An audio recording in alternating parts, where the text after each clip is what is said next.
স্বাস্থ্যকেন্দ্রের আবাসনের বেহাল দশা, নেই কোনো নিরাপত্তা ব্যবস্থা, এমনই অভিযোগ তুললেন মানকর গ্রামীণ স্বাস্থ্যকেন্দ্রের স্বাস্থ্যকর্মীরা। প্রসঙ্গত শুক্রবার ওই স্বাস্থ্যকেন্দ্রের আবাসনে ঢুকে এক স্বাস্থ্যকর্মী দীপ্তি কোনা চৌধুরীকে খুন করার চেষ্টা করে কয়েকজন দুষ্কৃতী।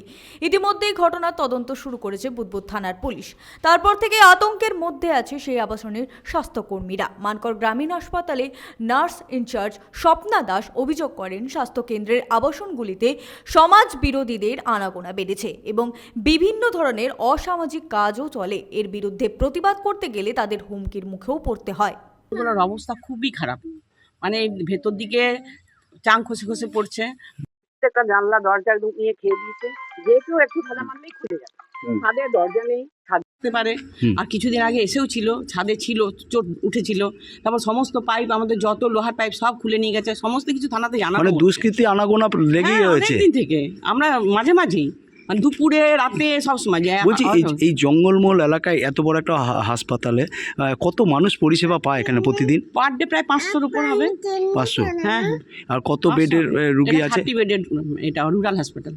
আচ্ছা, মানকর রুরাল হাসপাতাল। মানে আপনাদের 24 ঘন্টা পরিষেবা দিতে হয়? আমাদের 7 একদম 24 ঘন্টা যেমন হাসপাতাল থাকে।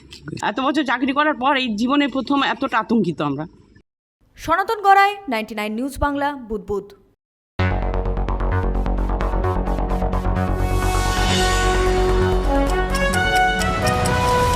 আপনারা দেখছেন 99 নিউজ বাংলা। বদলাবো আমরা।